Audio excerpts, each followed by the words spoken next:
తాజాంశాన్ని చూస్తున్నాం. కొమ్మినేని శ్రీనివాసరావుకు న్యాయమూర్తి రిమాండ్ విధించారు. ఇక మరింత సమాచారం మా ప్రతినిధి జయప్రకాష్ ప్రత్యక్ష ప్రసారం ద్వారా అందిస్తారు. ఈరోజు కొమ్మినేని శ్రీనివాసరావుకు మంగళగిరి కోర్టు 14 రోజులు రిమాండ్ విధిస్తూ ఉత్తర్వులు జారీ చేసింది. కొద్దిసేపటి కిందటే వాదనలు పూర్తయ్యాయి. ఇరువురి వాదనలు విన్నటువంటి న్యాయస్థానం రిమాండ్ విధిస్తూ ఉత్తర్వులు జారీ చేసింది. గుంటూరు జిల్లా జైలుకు తరలించాలని ఆదేశాల్లో పేర్కొంది. ఒకసారి కేసు వివరాలు కనుక చూసుకున్నట్లయితే ఇటీవల సాక్షి టీవీలో ప్రసారమైనటువంటి ఒక డిబేట్ కార్యక్రమంలో కొమ్మినేని శ్రీనివాసరావు యాంకర్గా ఉన్నారు. కృష్ణరాజు సీనియర్ జర్నలిస్టు అందులో ఉన్నారు. ఈ క్రమంలోనే అమరావతి రాజధాని మహిళలపైన అనుచిత వ్యాఖ్యలు చేస్తూ రాజధాని పైన కూడా అనుచిత వ్యాఖ్యలు చేసిన క్రమంలో వారిపైన అమరావతి రాజధానిలో ఉన్న మహిళా రైతులు ఆగ్రహంతో వాళ్ళపైన నిరసనగా కూడా వ్యక్తం చేశారు. ఈ నిరసన కార్యక్రమాలు రాష్ట్రంలో పలుచోట్ల జరిగాయి. వీటితో పాటు పోలీసులకి కూడా చాలా చోట్ల పోలీసులకి ఫిర్యాదులు చేసిన సందర్భాలు ఉన్నాయి. మహిళా కమిషన్ కూడా దీని మీద ఆగ్రహం వ్యక్తం చేసింది.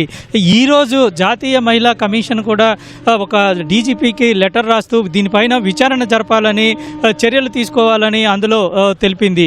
ఈ క్రమంలో ఈరోజు గత 2 రోజుల నుంచి నిరసనలు వ్యక్తం చేస్తూ సాక్షి కార్యాలయాల ముందు నిరసనలతో పాటుగా మరోవైపు కృష్ణరాజు ఇంటి వద్ద విజయవాడలో అయోధ్యనగర్లో ఉన్న కృష్ణరాజు ఇంటి వద్దకు మహిళలు వెళ్ళిన క్రమంలో ఆయన అజ్ఞాతంలోకి వెళ్ళిపోయి ఇంటి దగ్గర తాళం వేసి ఉన్నప్పుడు అక్కడ నిరసన వ్యక్తం చేశారు. అనంతరం ఇటు కొమ్మినేని శ్రీనివాసరావుని నిన్న ఉదయం 11 గంటల ప్రాంతంలో ఆయన్ని అరెస్ట్ చేసినట్లు వాళ్ళ బంధువులకి నోటీసులు ఇచ్చి అక్కడ నుంచి హైదరాబాద్ నుంచి నిన్న రాత్రి 10 గంటలకు ఇటు నల్లపాడు పోలీస్ స్టేషన్కు తీసుకువచ్చారు. పోలీస్ స్టేషన్కు తీసుకువచ్చిన తర్వాత అక్కడే రాత్రంతా ఆయన ఉన్నారు. ఈరోజు ఉదయం నల్లపాడు పోలీస్ స్టేషన్ నుంచి ఇటు గుంటూరు జీజీహెచ్కి తరలించి వైద్య పరీక్షలు చేశారు. వైద్య పరీక్షల అనంతరం మంగళగిరి కోర్టుకి తీసుకువచ్చి కొద్దిసేపటి కిందట కోర్టులో హాజరుపరిచారు. ఇటు ఫిర్యాదు తరపు నుంచి వివి లక్ష్మీనారాయణ వాదనలు వినిపించారు. మరోవైపు ప్రభుత్వం తరపు నుంచి కూడా ప్రాసిక్యూషన్ జేడి రాజేంద్ర ప్రసాద్ వాదనలు వినిపించారు. ఇటు ఎక్యూజ్డ్ తరపు నుంచి చూసుకున్నట్లయితే పొన్నవోలు సుధాకర్ రెడ్డి, మనోహర్ రెడ్డి వాదనలు వినిపించిన పరిస్థితులు ఉన్నాయి. ఇందులో ప్రధానంగా చూసుకున్నట్లయితే ఎస్సీ ఎస్టీ యాక్ట్ ఎలా వర్తిస్తుంది అని ఇటు ప్రభుత్వ తరపు న్యాయవాదిని న్యాయమూర్తి అడిగారు. దీంతోపాటు వర్గాల మధ్య విభేదాలు సృష్టించేందుకు వ్యాఖ్యలు చేశారు అనే విషయాన్ని కూడా న్యాయమూర్తి అడిగిన సందర్భంలో డిఎస్పీని కూడా అడిగిన సందర్భంలో ఆయన దానికి సంబంధించి వివరణ ఇచ్చారు. ఫిర్యాదు చేసిన వ్యక్తి ఎస్సీకి సంబంధించిన వ్యక్తి.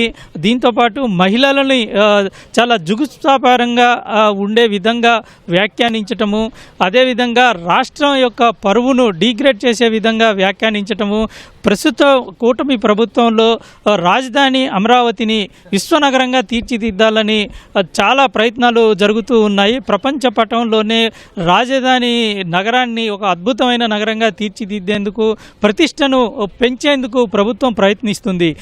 ఈ తరుణంలో ఎప్పుడైతే సీఎం చంద్రబాబు ఈ రాజధాని అమరావతి దేవతల రాజధాని, దేవతలు ఉన్న ప్రదేశం అని ఎప్పుడైతే అన్నారో ఆ తరువాతే దానికి కుట్రపూరితంగా ఈ విధంగా వ్యవహరించటము, ఇక్కడ సోషల్ మీడియాలో కానీ ఇక్కడ డిబేట్ కార్యక్రమాల్లో ఈ విధంగా వ్యవహరించడం, దానికి వ్యతిరేకంగా ఉద్దేశపూర్వకంగానే వాళ్ళు వ్యాఖ్యలు చేశారు. ఇది హఠాత్తుగా జరిగినది, అనుకోకుండా జరిగిన పరిణామం కాదు అని న్యాయవాదులు వాదనలు వినిపించారు. ఖచ్చితంగా ఇటువంటి వ్యాఖ్యలు చేస్తూ రాష్ట్ర పరువు ప్రతిష్టలను ఈ విధంగా తీసే వాళ్ళని కఠినంగా చర్యలు తీసుకోవాలని, మహిళలను కించపరిచే వాళ్ళపైన ఖచ్చితంగా కఠిన చర్యలు తీసుకోవాలని ఇటు ప్రాసిక్యూషన్ తరపున వాదనలు వినిపించినట్టు మనకి తెలుస్తుంది.